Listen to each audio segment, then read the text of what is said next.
இன்றைக்கி நம்ம கத்திரிக்காய் பச்சி எப்படி செய்கிறதுன்னு பார்த்துடலாம். அதுக்கு நான் இங்கே தேவையான பொருட்கள் வச்சுருக்கேன். ஃபஸ்ட்டு துவரம்பருப்பில் பச்சை மிளகாய் ஒரு 6-7 போட்டு கீரி போட்டுக்கோங்க.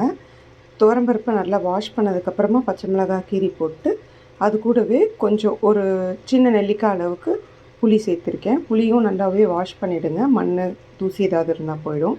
அது கூட ஒரு மீடியம் சைஸ் வெங்காயம், தக்காளி ஒரு 2, கத்திரிக்காய். நான் இங்கே நாட்டு கத்திரிக்காய் எடுத்திருக்கேன். உங்களுக்கு என்ன கத்திரிக்காய் வேணாலும் எடுக்கலாம், பட் நாட்டு கத்திரிக்காய் நல்லாயிருக்கும் இந்த இதுக்கு. ஒரு 3 விசில் குக்கரை மூடி விசில் வந்ததுக்கப்புறமா எடுத்திங்கன்னா இந்த மாதிரி இருக்கும்.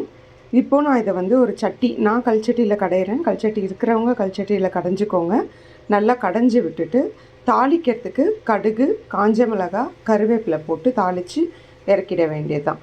இது நீங்கள் சுட சுட சாதத்தில் நெய் விட்டு சாப்பிடும்போது ரொம்ப சுவையாக இருக்கும். எல்லாருமே ட்ரை பண்ணி பாருங்கள். பிடிச்சிருந்தா கமெண்ட் பண்ணுங்கள். இந்த மாதிரி நிறைய வீடியோஸ் வர்றதுக்கு எங்களோட பேஜை சப்ஸ்கிரைப் பண்ணிவிட்டு லைக் பண்ணிவிடுங்க. தேங்க்யூ.